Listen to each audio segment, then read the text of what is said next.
मारिशा के पूर्व जन्म की कथा। आज के इस अध्याय में विष्णु पुराण के अंतर्गत हम पठन करेंगे मारिशा के पूर्व जन्म की कथा। अब मैं तुमको बतलाता हूँ कि मारिशा अपने पूर्व जन्म में कौन थी।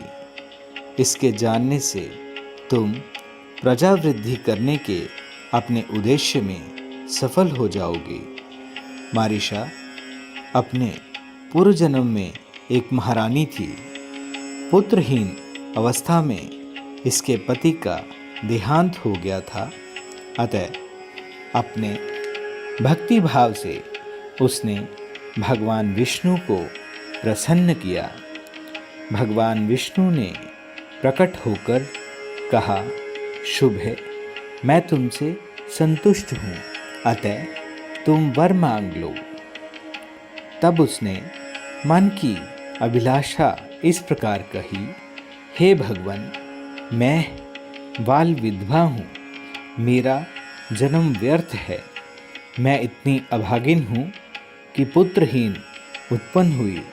इसलिए आपकी दया से हर जन्म में मेरे बड़े सराहनीय पति हों और ब्रह्मा जी के सदृश पुत्र हों, तथा आपके प्रसाद से मैं भी कुल, शील, अवस्था, सत्य, कार्य, कुशलता, अति संवादिता, शीघ्रकारिता, कृतज्ञता, वृद्ध सेवा तथा सत्व आदि गुणों से और दिव्य रूप संपत्ति से संपन्न तथा सर्वप्रिय माँ के गर्भ से जन्म लिए बिना ही उत्पन्न हो जाऊं। सोम कहने लगे।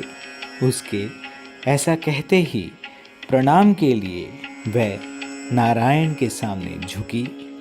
बाला को विष्णु ने उठा लिया और बोले, तेरे एक ही जन्म में बड़े पराक्रमकारी तथा विख्यात कर्मवीर दासपति बनेंगे, तथा हे शोभिने, उसी समय तुझको ब्रह्मा के सदृश एक महावीर्यवान बलवान पुत्र भी मिलेगा, जो इस जगत में अनेकों वंशों को चलाने वाला बनेगा, तथा उसकी संतान समस्त त्रिलोक में फैलेगी।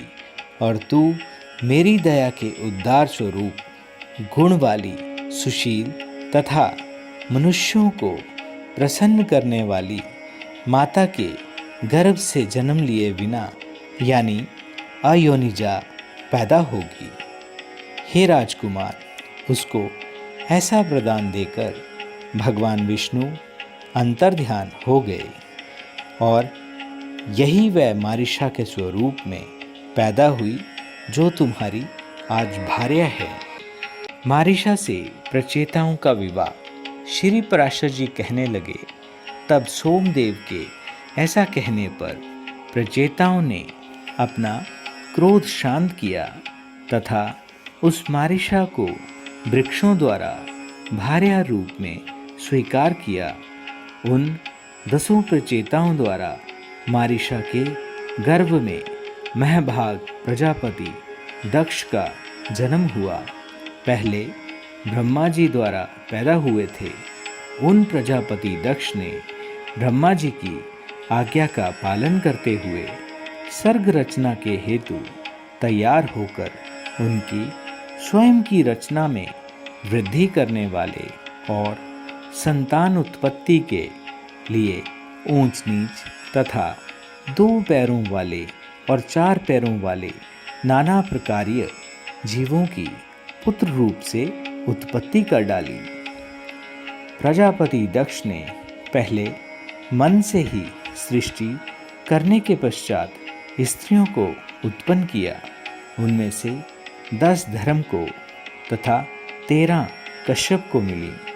27 स्त्रियां चंद्रमा के साथ ब्याह दी गईं। उन्हीं के द्वारा देवता, दैत्य, गौ, पक्षी, गंधर्व, अप्सरा, नाग तथा दानव इत्यादि की उत्पत्ति हुई।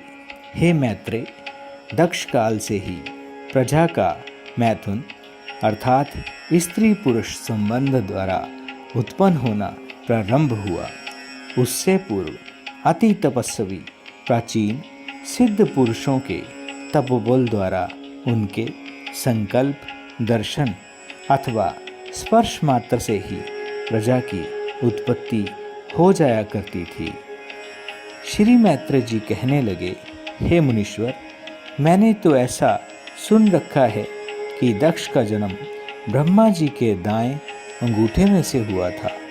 फिर वह किस प्रकार प्रचेताओं के पुत्र बने? सोमदेव के देवते होकर भी वह उसके श्वशुर कैसे हुए? सो मुझे आप समझाने की कृपा कीजिए। श्री पराशर जी कहने लगे, हे मैत्रेय, प्राणियों की उत्पत्ति तथा नाश लगातार हुआ करते हैं। इसी विषय में ऋषियों और अन्य दिव्य दृष्टि प्राप्त पुरुषों को किसी भी प्रकार का मोह नहीं हुआ करता। हे मुनिश्रेष्ठ, ये दक्ष आदि युग युग में होते रहते हैं और अंत में लीन हो जाया करते हैं। इसमें विद्वजनों को किसी प्रकार की शंका नहीं होती। हे विप्र, पहले इनमें किसी प्रकार की छुटाई या बड़ाई भी नहीं थी।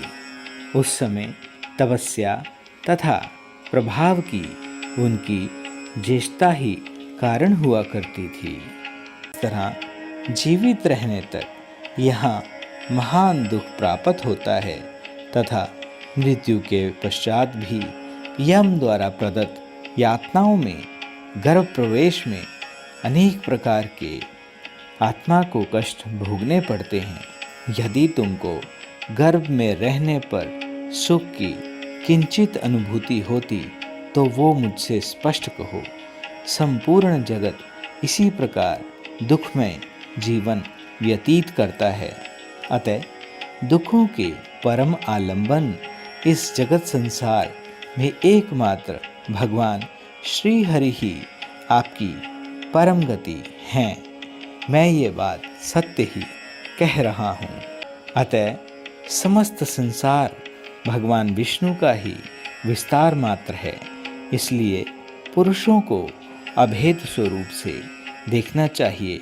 अतः दैत्य भाव त्याग कर हम किस प्रकार से यत्न करें कि शांति लाभ प्राप्त कर सकें। हमें हमेशा प्रयास करना चाहिए कि उस प्रभु में यानी नारायण में हमारी बुद्धि सतत रहे और लगातार उनमें प्रेम की वृद्धि भी हो। इस प्रकार तुम्हारे संपूर्ण पाप, भय, क्लेश दूर हट जाएंगे। तब बोलिए भगवान विष्णु की जय।